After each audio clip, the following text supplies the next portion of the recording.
Pregnancy के दौरान गर्भवती महिलाओं को पोटी और यूरिन पास करते समय कुछ बातों का ध्यान रखना चाहिए। तो आज के इस वीडियो में हम इसी के बारे में जानेंगे कि प्रेगनेंसी के दौरान सूसू और पोटी करते समय आपको किन किन बातों का ध्यान रखना है ताकि आपको और आपके बच्चे को कोई परेशानी ना हो। तो चलिए वीडियो स्टार्ट करते हैं। वैसे आपको पता ही होगा कि प्रेगनेंसी के दौरान आपको पहले के मुकाबले काफ़ी ज़्यादा यूरिन जाने की समस्या हो जाती है और ऐसा बहुत सारे बदलाव होने की वजह से होता है, बहुत सारे हार्मोन चेंजेस होते हैं। इसके अलावा इस समय आपकी किडनी भी काफ़ी ज़्यादा एक्टिव हो जाती है, सक्रिय हो जाती है और भी बहुत सारी चीज़ों की वजह से इस समय आपको काफ़ी ज़्यादा यूरिन जाने की समस्या हो जाती है। इसके अलावा क्या होता है कि इस समय आपका पाचन तंत्र अच्छे से काम नहीं करता है, तो बहुत सारी महिला को गैस की, अपच की, सीने में जलन की, कब्ज वगैरह की समस्या भी हो जाती है। तो आपको दोनों तरीके से परेशानी होती है, पाचन तंत्र को लेके भी और यूरिन को लेके भी। ठीक है, तो अब मेन बात ये आती है कि आपको यूरिन पास करते समय किन किन बातों का ध्यान रखना है। तो देखिए, सबसे पहला ध्यान ये रखिए कि अपने यूरिन को कभी भी रोक के ना रखें, क्योंकि देखिए अगर आप अपने यूरिन को लंबे समय तक रोक के रखते हैं तो इससे इन्फेक्शन होना, किडनी खराब होना, इसके अलावा आपके पेट के निचले हिस्से में दर्द होना और भी बहुत सारी चीज़ें हो सकती हैं। इसलिए आपको कभी भी अपने यूरिन को रोक के नहीं रखना है। इसके बाद दूसरा ध्यान जो हमें रखना है वो ये कि हमें कभी भी गंदे टॉयलेट का इस्तेमाल नहीं करना है, क्योंकि इससे इन्फेक्शन होने का बहुत ज़्यादा खतरा होता है। वैसे भी गर्भवती महिलाएं काफ़ी ज़्यादा कमज़ोर होती हैं, उनका इम्यून सिस्टम कमज़ोर होता है, जल्दी से वो बीमारियों से लड़ नहीं पाती हैं, तो ऐसे में बहुत जल्दी इन्फेक्शन हो सकता है। तो आपको क्या करना है कि आपको हमेशा साफ़ टॉयलेट का इस्तेमाल करना है। घर में तो आप साफ़ सफाई का ध्यान रख सकते हैं, लेकिन जब आप बाहर जाते हैं, पब्लिक टॉयलेट का इस्तेमाल करते हैं, तो वहाँ पे दिक्कत हो सकती है। तो ध्यान रखिए, अगर बहुत ज़्यादा गंदा है तो इस्तेमाल मत कीजिए। अगर आपको लगता है कि ज़रूरी है इस्तेमाल करना ही है तो पहले पानी से साफ़ कर दीजिए, उसके बाद ही इस्तेमाल कीजिए, चाहे आप टॉयलेट कर रहे हैं, चाहे आप पोटी पास कर रहे हैं। ठीक है, तो आपके लिए ज़्यादा बेहतर होगा। इसके अलावा आपको ये भी ध्यान रखना है कि आपके यूरिन का कलर कैसा है, यानी कि आपको अपने यूरिन के कलर पे नज़र रखना है। अगर आपके यूरिन का कलर काफ़ी ज़्यादा डार्क है तो ऐसे में हो सकता है कि आप पानी कम पीती हों, तो ऐसे में आपका यूरिन काफ़ी ज़्यादा डार्क हो जाता है और देखिए इससे आपके शरीर में डिहाइड्रेशन भी हो सकता है। अगर आप कम पानी पिएंगी तो डिहाइड्रेशन हो जाएगा, इससे आपको बहुत सारी परेशानियाँ हो सकती हैं, शरीर में दर्द, शरीर में कमजोरी आना, पानी की थैली में पानी की कमी होना और भी बहुत सारी दिक्कतें पानी के वजह से हो जाता है। तो इसलिए आपको पानी अच्छी मात्रा में पीना है। डेली आपको 10 से 12 गिलास पानी पीना है, चाहे सर्दी हो चाहे गर्मी हो। ठीक है, तो आप पानी अच्छी मात्रा में पीजिए। और देखिए, पानी अच्छी मात्रा में पीने के बाद भी अगर आपके यूरिन का कलर डार्क है तो चिंता मत कीजिए, कई बार ये आपके आयरन के सप्लीमेंट की वजह से हो जाता है, लेकिन आप पानी अच्छी तरीके से पी के देखिए। अगर पानी की वजह से हो रहा है तो वो आपको नहीं होने देना है, नहीं तो फिर आपको बहुत ज़्यादा परेशानी हो जाएगी। बाकी देखिए, अगर आप अच्छी मात्रा में पानी पीते हैं तो क्या होता है कि इससे आपका शरीर ना बहुत ही अच्छी तरीके से क्लीन हो जाता है, बहुत ही अच्छे से साफ होता है। जो भी विषैले पदार्थ होते हैं वो आपके शरीर से बाहर निकल जाते हैं, तो आपको अंदर से सुरक्षा मिलता है, अंदर से आपकी साफ सफाई हो जाती है। तो इस वजह से आपको पानी अच्छी मात्रा में पीना है।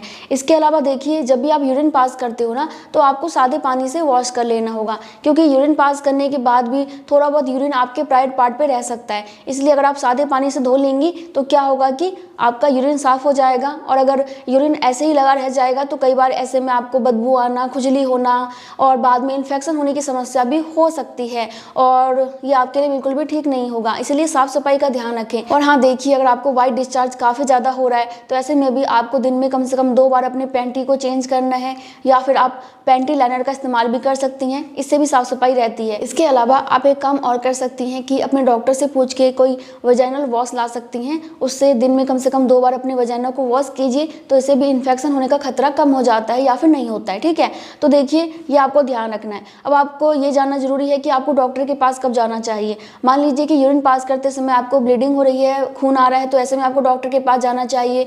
आपके यूरिन में काफ़ी ज़्यादा झाग बन रही है तो ऐसे में भी आपको डॉक्टर के पास जाना चाहिए, क्योंकि ये भी सेफ नहीं है। इसके अलावा जब आप यूरिन पास करती हैं तो उस समय आपको पेट के निचले हिस्से में दर्द हो रहा है, आपको सिर में दर्द हो रहा है, आपको जलन हो रही है, खुजली हो रही है, आपके यूरिन से काफ़ी ज़्यादा गंदी स्मेल आ रही है, या फिर मान लीजिए कि आपके वाइट डिस्चार्ज से काफ़ी ज़्यादा गंदी स्मेल आ रही है, तो ऐसे में आपको डॉक्टर के पास तुरंत जाना चाहिए, क्योंकि ये इन्फेक्शन होने का लक्षण है। तो आप तुरंत डॉक्टर के पास जाइए ताकि टाइम पे इलाज हो जाए और इन्फेक्शन आपके बच्चे तक ना पहुँचे। इसके अलावा देखिए, आप हमेशा ढीले ढाले कपड़े पहनिए, क्योंकि अगर आप टाइट कपड़े पहनते हैं तो इससे आपके ब्लैडर पे यानी कि मूत्राशय पे काफ़ी ज़्यादा जोर पड़ता है, काफ़ी ज़्यादा प्रेशर पड़ता है, और इससे आपके मूत्राशय पे दिक्कत आ सकती है, उसको क्षति पहुँचती है। इसलिए आपको हमेशा ढीले ढाले कपड़े पहनने हैं और कभी भी अपने यूरिन को रोक के नहीं रखना है, कभी भी प्रेशर बना के मत रखिए। इन 2 बातों का ध्यान जरूर रखिएगा, ठीक है। अब जान लेते हैं कि आपको पोटी पास करते समय किन किन बातों का ध्यान रखना चाहिए। तो देखो जी, नॉर्मल सी बात है, आपको पता ही होगा कि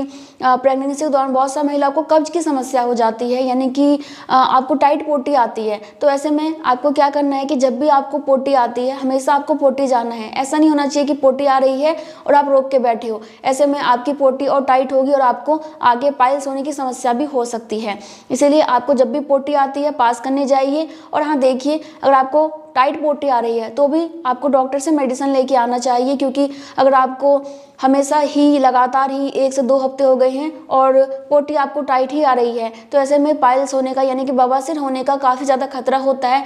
ऐसे में आपको पोटी पास करते समय सूजन हो सकती है, उसमें दर्द हो सकता है, ब्लड वगैरह आ सकता है। इसलिए ज़्यादा कब्ज की समस्या है तो डॉक्टर से मेडिसिन लेके आइए। अपने खाने पीने का ध्यान रखिए ताकि आपको कब्ज ना हो और टाइम पे पोटी जाइए। इसके अलावा देखिए, रोज़ाना आपको दिन में 2 बार पोटी जाना चाहिए, क्योंकि ऐसे में आपका पेट अच्छे से साफ हो जाता है और आपको पेट से संबंधित और भी बहुत सारी परेशानियां नहीं होती हैं। और देखिए, अगर आपके पेट के अंदर आंत में पोटी इकट्ठी है, वो बाहर नहीं आ रही है, तो ऐसे में क्या होगा, आपको एक तो ठीक से भूख नहीं लगेगी, आपको उल्टी करने की इच्छा होगी, क्योंकि आपका जो मल है वो अंदर सड़ेगा। तो नॉर्मल सी बात है कि आपको उल्टी आएगी, खाने की इच्छा नहीं होगी। इसके अलावा आपके पेट में दर्द भी हो सकता है और कई बार ये दर्द काफ़ी ज़्यादा भी हो जाता है, काफ़ी भयानक भी हो सकता है।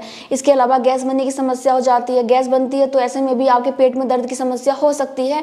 तो इसलिए बहुत ज़रूरी है कि आपका पेट बहुत ही अच्छी तरीके से साफ़ हो। तो इसके लिए आपको क्या करना है, तो अच्छी मात्रा में पानी पीना है। पानी पीने से आपका शरीर हाइड्रेट रहता है, वो मल को पचाने में आपकी मदद करता है। और आपको ध्यान रखना है कि आप ऐसा कुछ भी मत खाइए जिससे कि आपको पेट से संबंधित प्रॉब्लम हो। कोई भी ऐसा खाना मत खाओ जो कि ज़्यादा तला भुना हो, जिसमें बहुत ज़्यादा मसाला हो, या फिर फास्ट फूड वगैरह होता है, मैदा का खाना होता है, प्रोसेस्ड फूड वगैरह होते हैं ना, तो आपको उनको भी खाने से बचना चाहिए, नहीं तो इससे आपको पेट से संबंधित प्रॉब्लम होगी ही होगी। तो आपको हेल्दी चीज़ें खानी है, हरी सब्जियां खाइए, फल खाइए, सेब खाओ, अमरूद खाओ, या फिर जो भी फल आपको पसंद है वो फल खा सकती हैं। आपको फाइबर वाला खाना खाना चाहिए जिसमें कि ज़्यादा फाइबर हो, तो इससे भी आपका पेट अच्छा रहता है। तो जो भी खाना है हेल्दी खाइए, और आपको एक साथ बैठ के बहुत सारा भी नहीं खाना चाहिए, थोड़ा थोड़ा करके थोड़ी थोड़ी देर पे खाते रहना चाहिए। तो ऐसे में आपका पाचन तंत्र अच्छे से काम करता है, उस पर ज़्यादा प्रेशर नहीं पड़ता और आपको पेट से संबंधित ज़्यादा प्रॉब्लम नहीं होती है। बाकी देखिए, बहुत सारे लोग क्या करते हैं कि पोटी पास करने के बाद ना पीछे से आगे की ओर धोते हैं, तो आपको ऐसा नहीं करना। इससे जो है आपके पोटी की बैक्टीरिया, कीटाणु जो है ना प्राइवेट पार्ट में जाने का खतरा रहता है। इसलिए आपको हमेशा जो है आगे से पीछे की ओर साफ करना है, ताकि आपके पोटी का कोई भी बैक्टीरिया जो है या फिर कीटाणु वगैरह आपके प्राइवेट पार्ट में ना आए, नहीं तो फिर इन्फेक्शन होने का खतरा होता है। इसलिए हमेशा पोटी पास करने के बाद आगे से पीछे की ओर साफ करें, ना कि पीछे से आगे की ओर। तो इन्हीं बातों का ध्यान रखिएगा तो आपको इन्फेक्शन नहीं होगा, ठीक है। तो मैं मिलती हूँ नेक्स्ट वीडियो में, तब तक के लिए bye bye, thank you so much, नमस्ते।